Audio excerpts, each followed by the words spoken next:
ഏതൊരു പ്രായത്തിലും ചില ആളുകൾക്ക് ഉണ്ടാകുന്ന ഒരു പ്രശ്നമാണ് ഭക്ഷണം കഴിച്ച ഉടനെ ടോയ്ലറ്റിൽ പോകാനായിട്ട് തോന്നും. അപ്പം ഇതിന് നമ്മൾ IBS എന്ന് പറയും. അതായത് IBSന്റെ ഒരു സിംറ്റം ആയിട്ട് വരും ഈ ഒരു കണ്ടീഷൻ. അപ്പം എന്താണ് IBS? അതിന്റെ ലക്ഷണങ്ങൾ എന്തൊക്കെയാണ് എന്നാണ് ഈ വീഡിയോയിൽ ഉൾപ്പെടുത്തിയിരിക്കുന്നത്. നമസ്കാരം. നല്ലയിൽ ആയുർവേദത്തിൽ നിന്നും ഞാൻ ഡോക്ടർ ലക്ഷ്മി ശരണ്യ. IBS എന്ന് പറഞ്ഞു കഴിഞ്ഞാൽ ഇറിറ്റബിൾ ബവൽ സിൻഡ്രോം. ഇത് വളരെ കോമൺ ആയിട്ടുള്ള ഒരു കണ്ടീഷനാണ്. ഇതിന്റെ മെയിൻ ആയിട്ടുള്ള സിംറ്റം ഞാൻ നേരത്തെ പറഞ്ഞ പോലെ തന്നെ ഭക്ഷണം കഴിച്ച ഉടനെ നമുക്ക് ടോയ്ലറ്റിൽ പോകാൻ തോന്നും. അതേപോലെ വയറിനൊരു ക്രാമ്പിംഗ് ഉണ്ടാവും, ഒരു ഡിസ്റ്റർബൻസ് ഉണ്ടാവും, ഒരു ബുദ്ധിമുട്ട്. അതേപോലെ തന്നെ ചിലപ്പോൾ കോൺസ്റ്റിപ്പേഷൻ ഉണ്ടാവും, അല്ലെങ്കിൽ ഇടയ്ക്ക് ഡയറിയ ഉണ്ടാവും. ചിലപ്പോൾ അത് രണ്ടും മിക്സ് ആയിരിക്കും. ചില സമയങ്ങളിൽ ഭയങ്കര മലബന്ധം പോലെ ഉള്ള അവസ്ഥയായിരിക്കും. അത് കഴിഞ്ഞ് കുറച്ച് കാലം കഴിഞ്ഞാൽ അതൊരു വയറിളക്കം പോലെ, ഒരു ഡയറിയ പോലെ ആയി മാറുകയും ചെയ്യാം. ഇതൊരു ഏത് പ്രായത്തിലുള്ള ആൾക്കാർക്കും വരാനുള്ള സാധ്യതയും വളരെ കൂടുതലാണ്. ഈ ഒരു കണ്ടീഷൻസിന്റെ ലക്ഷണങ്ങൾ അനുസരിച്ച് ഇതിനെ മൂന്നായിട്ട് തിരിച്ചിട്ടുണ്ട്.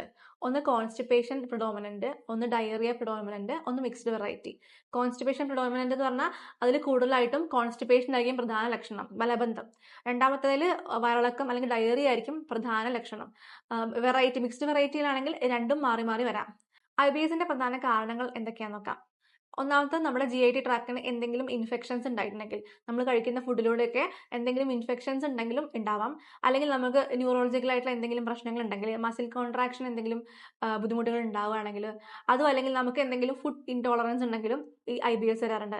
അതെന്താ വെച്ചാൽ ചില ആളുകൾക്ക് ഈ ഗോതമ്പ് കഴിക്കുമ്പോൾ അല്ലെങ്കിൽ പാൽ കുടിക്കുമ്പോഴൊക്കെ ചില ബുദ്ധിമുട്ടുകൾ ഉണ്ടാവാറുണ്ട്, വയറിളക്കം പോലത്തെ പ്രശ്നങ്ങൾ. അപ്പം അങ്ങനെ ഉണ്ടെങ്കിലും IBS വരാറുണ്ട്. പിന്നെ ഏറ്റവും ഇമ്പോർട്ടൻ്റ് ആയിട്ടുള്ള ഒരു കാര്യമാണ് നമ്മുടെ സൈക്കോളജിക്കൽ ആയിട്ടുള്ള പ്രശ്നങ്ങൾ. നമുക്ക് ആങ്സൈറ്റി, ഡിപ്രഷൻ, അങ്ങനത്തെ മൂഡ് സ്വിങ്സ്, ഈ ഒരു കണ്ടീഷൻസ് ഒക്കെ ഉണ്ടെങ്കിലും IBS വരാറുണ്ട്. ഈ ഒരു പ്രശ്നം വളരെ കാലം നിലനിൽക്കുകയാണെങ്കിൽ, ഒരു ക്രോണിക് കണ്ടീഷനിലൊക്കെ എത്തുകയാണെങ്കിൽ നമുക്ക് വിശപ്പില്ലായ്മ, അല്ലെങ്കിൽ ഭക്ഷണം കഴിക്കാൻ ഭയങ്കര ബുദ്ധിമുട്ട്, ബ്ലീഡിങ്, അതായത് ഈ കോൺസ്റ്റിപ്പേഷൻ ഒക്കെ ഇടയ്ക്കിടയ്ക്ക് ഉണ്ടാവുകയാണെങ്കിൽ നമുക്ക് ബ്ലീഡിങ് പെർ റെക്ടം, അതുപോലെ ഹെമറോയിഡ്സ്, അങ്ങനെയൊക്കെ ഉണ്ടാവാറുണ്ട്. അപ്പം ഇത് നമ്മുടെ കോൺഫിഡൻസിനെ തന്നെ ബാധിക്കുന്ന ഒരു കാര്യമായിട്ട് മാറും. കാരണം എവിടേക്കെങ്കിലും പോകാൻ ഇറങ്ങുമ്പോൾ എപ്പോഴാണ് നമുക്ക് ടോയ്ലറ്റിൽ പോകാൻ തോന്നുക എന്നൊരു ഫീലിങ്സ് ഉള്ളതുകൊണ്ട് തന്നെ നമുക്ക് നമ്മുടെ കോൺഫിഡൻസ് കുറയും. എവിടേക്കും ട്രാവൽ ചെയ്യാനോ നമ്മുടെ കാര്യങ്ങളൊക്കെ ചെയ്യാനൊക്കെ ഒരു വളരെയധികം ബുദ്ധിമുട്ടുണ്ടാക്കുന്നൊരു പ്രശ്നമായിട്ട് മാറുക തന്നെ ചെയ്യും. ആയുർവേദ ചികിത്സയിലേക്ക് വരികയാണെങ്കിൽ ഗ്രഹണിയുടെ ചികിത്സയാണ് നമ്മൾ ഇതിലേക്ക് എടുക്കുന്നത്. പ്രധാനമായിട്ടും എന്താണോ ഇതിന്റെ കാരണം അത് കണ്ടുപിടിച്ചിട്ട് അത് മാറ്റുക എന്നുള്ളതാണ് ചെയ്യുന്നത്. ഇനി എന്തെങ്കിലും ഇൻഫെക്ഷൻ കാരണമാണെങ്കിൽ അത് മാറ്റുക. ഇനി നമ്മുടെ സൈക്കോളജിക്കൽ പ്രശ്നങ്ങളാണെങ്കിൽ ആങ്സൈറ്റി, ഡിപ്രഷൻ, മൂഡ് സ്വിങ്സ് ഒക്കെ ആണെങ്കിൽ അതെന്താണെന്ന് തിരിച്ചറിഞ്ഞ് മാറ്റുക എന്നുള്ളത് തന്നെയാണ് പ്രധാനം.